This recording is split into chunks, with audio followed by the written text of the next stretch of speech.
Welcome back to the Work of Woe, and in this episode we're going to be going over all of the greater demons of chaos. So all of the base variants, the named variants, and then the greater variants. Now this episode was suggested by 13 the Min over on my Discord, so if you're seeing this, here you go. Hopefully this provides some insight for you.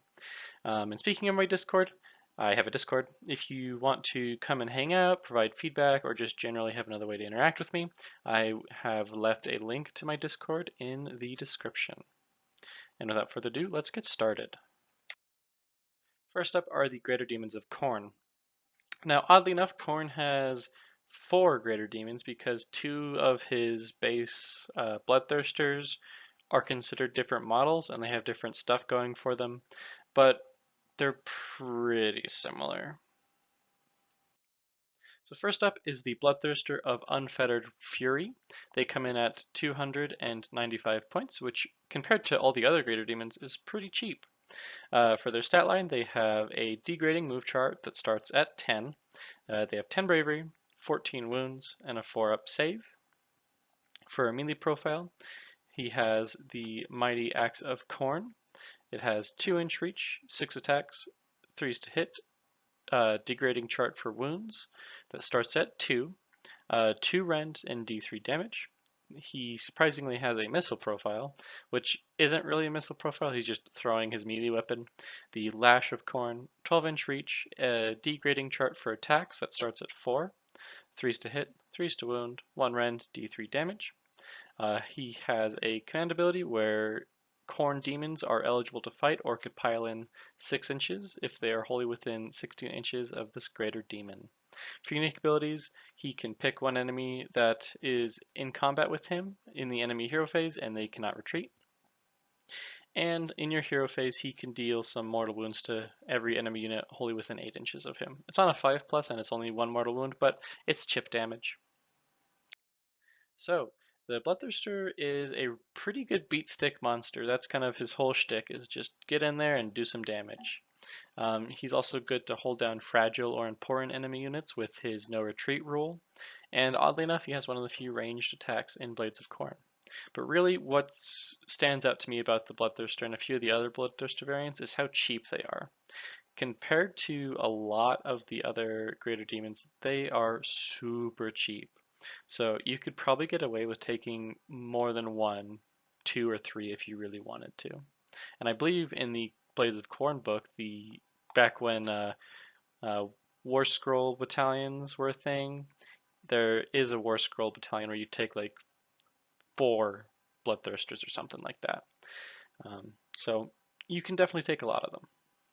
The other variant of the basic Bloodthirster is the Bloodthirster of Incessant Rage, and they come in at 280 points, even cheaper than the first one we talked about. They have a degrading movement of 10 inches, 10 bravery, 14 wounds, and a 4-up save. They have only 1 melee profile, and that's the Great Axe of Khorne. 2-inch reach, a degrading chart for attacks, 4s to hit, 2s to wound, 2 rend, d6 damage. They have a command ability that you can reroll charges for Khorne demons, wholly within 16 inches of it. And for unique abilities, 6s to wound deal a number of mortal wounds equal to the outrageous carnage chart to every enemy unit within 8 inches. And he can reroll hit rolls of 1 if they've made a charge move. Now, before we move on, let's just unpack this. This is all about getting into the melee and swinging and doing a lot of damage. Now, that Outrageous Carnage ability is really cool, and you can do a whole bunch of area of effect damage with it, but you got to keep in mind, it's not very likely to happen. For starters, your one profile hits on 4s, which isn't entirely accurate, and then you have to roll 6s to wound. So at most, you might get 1 or 2 on your average roll, but beyond that, it's not nearly as reliable as you'd think. Yes, you get the rerolling hit rolls of 1 if you make a charge, and that helps kind of get that damage out there, but it's a little bit unreliable. So I think that the Bloodthirster of Incessant Rage is a better beat stick than the first Bloodthirster. They they have a lot of similarities, and you could probably switch between them fairly easily and not notice too much of a change. There's a lot of potential in the Bloodthirster of Incessant Rage to spike real high and do a lot of area of effect damage, but it's unlikely. And I think that the command ability for the Bloodthirster of Incessant Rage is a lot better than the Unfettered Fury one. Um, 6 inches to pile in and eligible to fight is niche, and it can kind of catch your opponents off guard. But just charging is a lot easier, and it can potentially give you a whole lot more range of threat. Last, for the Khorne Demons, we have the Exalted Greater Demon of Khorne. Uh, for starters, you'll notice a trend with a lot of the Exalted Greater Demons, or a lot of like the Forge World ones, is they're garbage. They're really bad. Um, like this, I don't see any reason why anyone would ever take an Exalted Greater Demon of Khorne. For starters, it's way overcosted. 580 points for what is essentially a slightly more tanky, beefed up Bloodthirster of the Fury. It has a slightly faster movement, starting at 12, 10 bravery, 20 wounds, and a 4-up save. It has the same profile as the Unfettered Fury, the Mighty Axe of Khorne, 2-inch reach, 8 attacks, 3s to hit, degrading chart for wounds, 2 rend, 3 damage. Has the same missile profile, Lash of Khorne, 8-inch reach, degrading chart of attacks, 3s and 3s to hit and wound, 1 rend, d3 damage. It has the 6-inch pile-in / eligible to fight command ability, and it has the same unique abilities as the Unfettered Rage, or excuse me, Unfettered Fury Bloodthirster. Um, it's not very good. I would never take this thing. It's functionally the same thing as the Bloodthirster of Unfettered Rage. I'm sorry, the Khorne demon names are a little I get them mixed up. Uh, it's more expensive and slightly better in combat. Beyond that, don't take the Exalted Greater Demon. Next, a little bit more of an interesting one, Scarbrand, the named Bloodthirster, or I would consider him a Bloodthirster, but that could be up to debate. So for stats, he has an 8-inch move, 10 bravery, 14 wounds, and a 4-up save. He has 2 melee profiles, one of which is a little bit funky. The other one is Slaughter, 2-inch reach, a degrading chart for attacks, 4s and 3s to hit and wound, 2 rend, 3 damage. And then Carnage, 2-inch reach, and then you roll a dice, and if it is equal to or greater than the number on the chart, you deal 8 mortal wounds. If the roll is a 6, you deal 16 mortal wounds. Woof, that's a lot of damage. Missile profile, he has the Roar of Total Rage, 8-inch reach, roll number of dice equal to the number on the chart, and each barb has a mortal wound. Simple and kind of okay. For unique abilities, from the second battle round onwards, if Scarbrand didn't attack in the previous battle round, then you are considered on the bottom bracket, or if you have taken 13 wounds, which for Scarbrand is a good thing because Scarbrand gets much better the more damage he's taken. So working at your top bracket essentially from the second battle round onward, if you didn't attack, is pretty nice. And also he just innately rerolls charge rolls.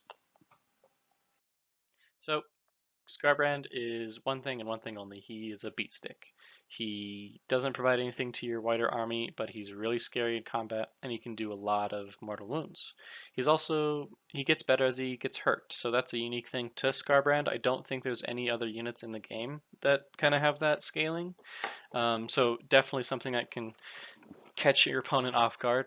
He's also coming in at 380 points, so a little bit more expensive than the Bloodthirsters, but still cheaper than a lot of the other greater demons. Definitely worth considering to take in a Khorne list. Next up, we have the Greater Demons of Tzeentch, the Bird Boys. Thankfully, from here on out, you'll only have 3 demons for each Chaos God, the base variant, the named one, and then the Forge World one. First up is the Lord of Change, coming in at 420 points. He has a degrading movement that starts at 12, 10 bravery, 14 wounds on a 4-up save, 2 casts, and 2 unbinds. For melee profiles, you have a few options to choose from.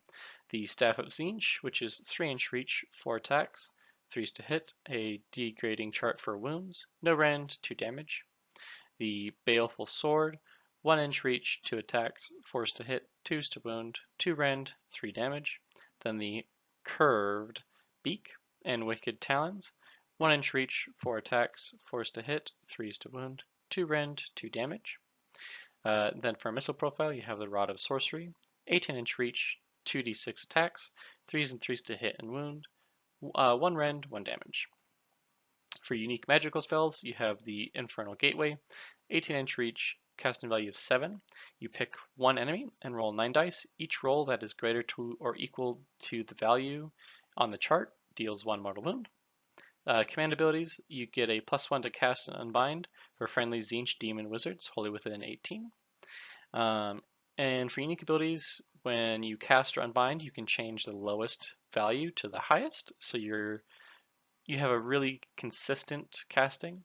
You can dispel 1 endless spell for free. You don't have to spend a spell slot for it. And if you successfully unbind an enemy spell with a 9 up, you can essentially take that spell and cast it for the rest of the game. So you can kind of pick and grab different enemy spells and use them for your own stuff.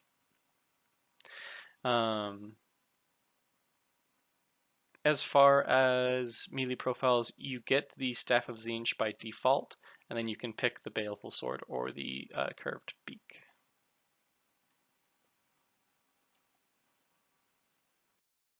So the Lord of Change is an incredible magically multiplying force for your Tzeentch army. You have a lot of value in its magical abilities, and depending on your opponent's spells, you can get some really nasty magic. The command ability is also great for Tzeentch casting. When it comes to how to use the Lord of Change, I would generally keep it towards the back where your wizards are and get that command ability off and plink away at your enemy with spells. And because of that, I think that the best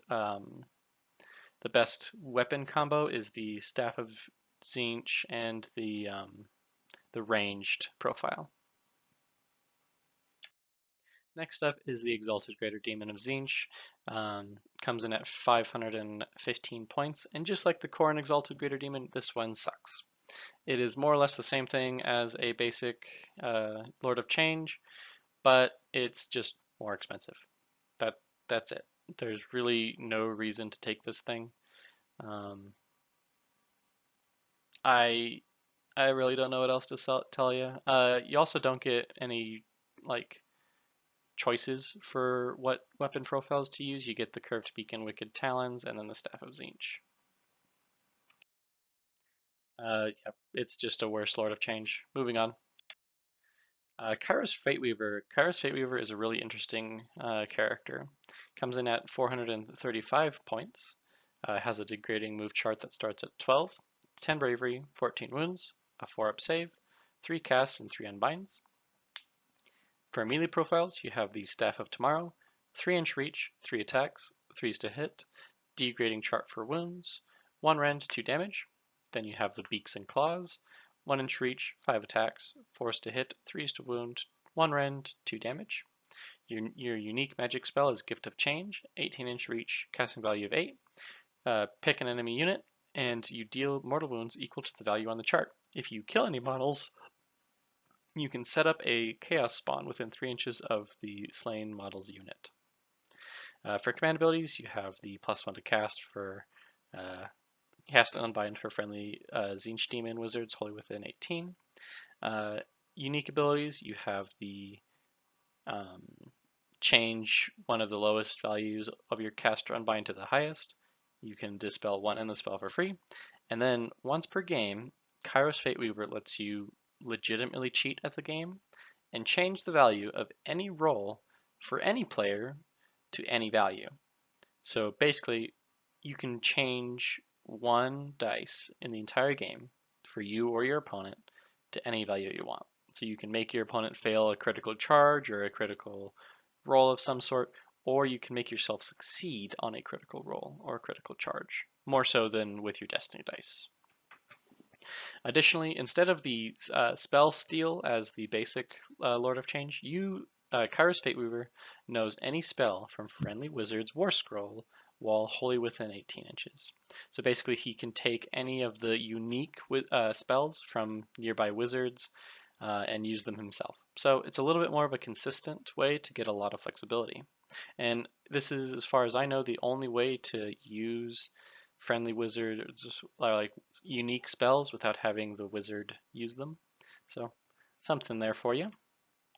Gives you a lot of flexibility. The once per game cheat ability to just change a dice is incredibly powerful. Probably saved or changed games in a lot of ways if you use it correctly and properly time it. He has consistently good magical damage output, and knowing friendly war scrolls near him is really neat. So if you're going to use Kairos, I definitely suggest keeping him back near your wizards, like the regular Lord of Change. Um, you could consider taking an Umbral Spell Portal to shoot through with Kairos, letting him just kind of sit back and shoot out spells. I think that would probably be the best way to use him. If you are planning on starting a Disciples of Zinj, I think having Kairos and then a regular Lord of Change would be a really good setup. It gives you a lot of tools to play with. Next, onto Slaanesh. The Greater Demons of Slaanesh are really interesting in that they have a little bit of flexibility in how they play, and each variant kind of fulfills a different niche. And surprisingly enough, the Forge World Exalted Greater Demon is probably the only Exalted Greater Demon that is worth taking. So first up, the Keeper Secrets. They come in at 420 points. They have a degrading move chart of 14 inches. They have 10 bravery, 14 wounds, 4 up save, 2 casts, 2 unbinds. They have three melee profiles: the Ritual Knife slash Sinistrous Hands, 1 inch reach, 1 attack, 2s to hit, 3s to wound, 1 rend, 1 damage. They have the Elegant Great Blade, 2 inch reach, degrading chart for attacks, 3s to hit, 3s to wound, 1 rend, 2 damage. Then they have the Impaling Claws, 3 inch reach, 2 attacks, 3s to hit, 3s to wound, 2 rend, and then a degrading chart for damage. They have a potential missile profile with the Living Whip, 6 inch reach, 1 attack, 3s to hit, 3s to wound, 1 rend, 1 damage. For command ability, they have a really good one. You can pick one Hedonites unit wholly within 12 that has already fought, and it can fight again. So if you really need to finish off a unit or just generally get more damage in, you can do that with this ability. Really powerful. For unique abilities, they have a lot of stuff depending on what tools they are armed with. At the start of the combat phase, you can pick one enemy hero within 3 inches, and your opponent can either accept or refuse temptation. If the opponent refuses temptation, the hero takes D3 mortal wounds. If accepted, that hero gets a +1 to hit, but in the next combat phase, on a 4-up, that hero is slain. It's kind of a risk-reward thing. You don't have to do this ability. You can hold on to it if you want. Because giving your opponent +1 to hit could potentially be really bad. The Keeper of Secrets has an innate 6s to wound with any weapon, deal mortal wounds equal to the damage of that weapon. If you are armed with the Whip, you can pick one enemy monster within 6 inches, and on a 3-up, you can pick one weapon that the target has and give that weapon a -1 to hit. Really niche, kinda. If you're armed with the Ritual Dagger, you can pick one unit within 1 inch, and you can deal on a 2-up you can deal 1 mortal wound, or a 6-up you can deal D3 mortal wounds. If you equip it with the Aegis Shield or Shining Aegis, you get a 6-up ward. If you equip it with the Sinistrous Hands, you can heal D3 if you slay a model. If you slay a hero, you can deal D6. One thing I forgot to mention on the previous slide is that if you have the ritual daggers, the special ability that does more mortal wounds, it only procs if there are any models that have wounds allotted to them in that unit. So it's like for finishing off a unit, really. But regardless, the Keeper of Secrets is really powerful. They have a fantastic command ability, they have good melee, and they have a whole lot of flexibility in what you equip them with and which special abilities they would get. I think there isn't really one that is too much better than the rest. They all have their place except maybe the Living Whip. I think that one is just a little too niche to be all that useful. But all the other ones potentially have value. Next is a really surprising one, the Soul Feaster Keeper of Secrets, or the Exalted Greater Demon of Slaanesh from Forge World. So this Greater Demon has a degrading move chart that starts at 14, 10 Bravery, 14 Wounds, 4 Up Save, 2 Casts, 2 Unbinds. They have the Sinistrous Hands, 1 inch reach, 1 attack, 2s to hit, 3s to wound, 1 rend, 1 damage. They have the Elegant Great Blade, 2 inch reach, a degrading chart for attacks, 3s to hit, 3s to wound, 1 rend, 2 damage. Then the Impaling Claws, 3 inch reach, 2 attacks, 3s to hit, 3s to wound, 2 rend, and a degrading chart for damage. Oh, and I forgot to talk about the unique spell for the basic Keeper of Secrets. It's the same one that's on the screen now. The Cacophonous or Cacophonic Choir, 6 inch reach, casting value of 6. You roll 2d6, and each enemy within 6 inches suffers d3 mortal wounds if the result of the 2d6 is greater than that unit's bravery. That spell is the exact same for the Keeper of Secrets. For unique abilities, it has the Accept or Refuse Temptation, same as the Keeper of Secrets. It has the innate 6s to wound, deal mortal wounds. And then it has the ability that the Sinistrous Hands has for healing if you kill a model. And lastly, it has a little bit of a weird one.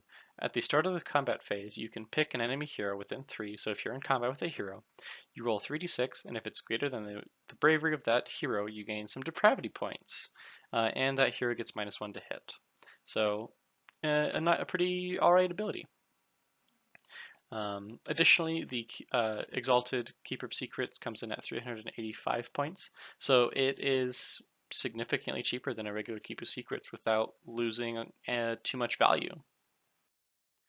I think that this Exalted Greater Demon is really powerful, and I would consider taking one of these or 2 of these, depending on how many Greater Demons you're running to take, because it's cheaper but a slightly less flexible Keeper Secrets. So really good, honestly. Next up, we have the named Keeper Secrets, Shalaxi Hellbane. It comes in at 405 points. Before we get started, though, the big thing you need to know with Shalaxi is it's all about the hero killing, which is incredibly niche but somewhat powerful. So just keep that in mind. For movement, they start at 14 and degrade, 10 bravery, 14 wounds, 4 up save, 2 casts, 2 unbinds. They have 2 melee profiles, the Soul Piercer, 3 inch reach, 1 attack, 2s to hit, degrading chart for wounds, 3 rend, and d6 damage. The Impaling Claws, 3 inch reach, 2 attacks, 3s to hit, 3s to wound, 2 rend, and then a degrading chart for damage. They have the missile profile of Living Whip. It's the same as the Keeper Secrets one. And then their unique magic spell is Refined Senses, which targets the Shalaxi. It has a casting value of 4, and you get +1 to hit heroes, and you get a +1 to save against hero attacks. Shalaxi has a modified version of the Temptation Challenge, where an opponent can accept or refuse Shalaxi Challenge.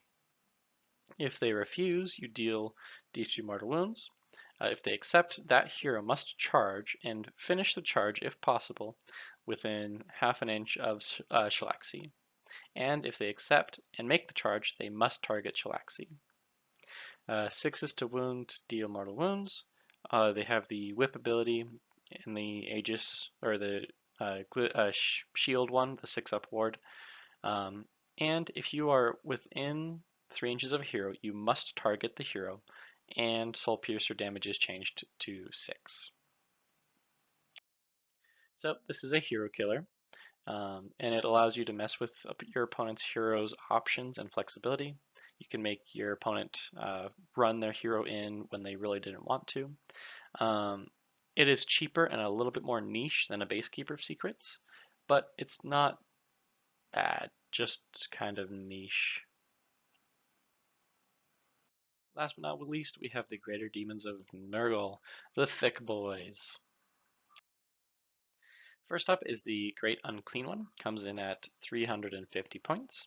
They have a basic stat line of 5-inch move, 10 bravery, 16 wounds, 4-up save, 2 cast, 2 unbinds. And they have a lot of different melee profiles. First up is the Plague Flail, 2-inch reach, 3 attacks, 3s to hit, degrading chart for wounds, 1 rend, 2 damage. Then they have the Massive Bile Sword, 2-inch reach, degrading chart for attacks, 4s to hit, 3s to wound, 2 rend, 3 damage. They have the Bile Blade, 2-inch reach, 3 attacks, 3s to hit, 3s to wound, 1 rend, 1 damage. Then they have the Doomsday Bell, 2-inch reach, 4 attacks, 4s to hit, 3s to wound, 1 rend, 1 damage. And then lastly, they have the Host of Nurglings, 1-inch reach, 3 attacks, 5s and 5s to hit and wound, no rend, 1 damage. Now before I move on, how all these melee profiles work out is you can equip your Great Unclean One with a Plague Flail or a Bile Sword, plus a Bile Blade or the Doomsday Bell. And I'll go over that in the next slide a little bit more. For missile profiles, you have the Noxious Bile, 7-inch reach, d6 attacks, 3s to hit, degrading chart for wounds, 2 rend, 1 damage. For unique magical spells, they have kind of a wind spell, Plague Wind, 14-inch reach, 7 casting value. You draw a line between a point 14 inches away and the closest point to the caster. Each enemy takes d3 mortal wounds. Nurgle units heal d3. The command ability is pretty useful, if not a little bit weaker than some of the other Nurgle command abilities. +1 attack to a Nurgle demon unit within 21 inches. The biggest thing about this is it's a really large range. For your unique abilities, they have a native 5-up ward, and then if you're in melee, a 6-up mortal wound bounce back. You heal d3 in the hero phase. After charging, you deal d3 mortal wounds to an enemy unit within 1 inch on a 4-up. If you are equipped with the Bile Blade, you can take 1 mortal wound to get +1 to cast for the turn. Kind of okay, I guess, but I don't really think it's worth the damage. And then lastly, if you are equipped with the Doomsday Bell, you get and give +3 to move for Nurgle units within 7. So the Great Unclean One is a very flexible greater demon. You have a lot of flexible weapon options, an interesting spell that can be useful. And then for the best loadout, I definitely think you should just ignore the Bile Blade and go for the Plague Flail and then one of the 2 other options. I think the Bile Sword is good if you just want a beat stick, and then Doomsday Bell if you want a little bit more of a pseudo mobile Plague Wood or the Gnarl Root thing. Your like Nurgle faction train, so you can kind of give your guys a little bit more mobility. Last but not least is the Exalted Greater Demon. I don't really know if I should go over this because it's just bad. It's just so much worse than a regular Unclean One. Like, it costs more and it doesn't seem to do much more, and it has worse stats in some places. It's really bad. It's the exact same thing more or less. You can take a look. You can pause the video and take a look at what I've written down, but it's really bad. Yeah. There's nothing to say here. It's just worse in every way to a Great Unclean One. Next is the named character, Rodigus. He comes in at 345 points, has a basic stat line of 5-inch move, 10 bravery, 16 wounds, a 4-up save, 2 casts, 2 unbinds. He has 3 melee profiles, the Gnarl Rod, 3-inch reach, 5 attacks, a degrading chart for hits, 3 wounds, 1 rend, 2 damage. Fanged Maw, 1-inch reach, D3 attacks, 3s to hit, degrading chart for wounds, 2 rend, 2 damage, and then the same host of Nurgling's ability, weapon profile that the Great Unclean One got. For unique magic, they have a little bit of an interesting one. It's the Deluge of Nurgle. The range is visibility, so as long as you can see the opponent, you can target them. Has a casting value of 7, and you roll 7 dice. Each result equal to or greater than the value on the chart deals D3 mortal wounds. Oddly enough, though, you can only target 1 unit for each mortal wounds or like roll.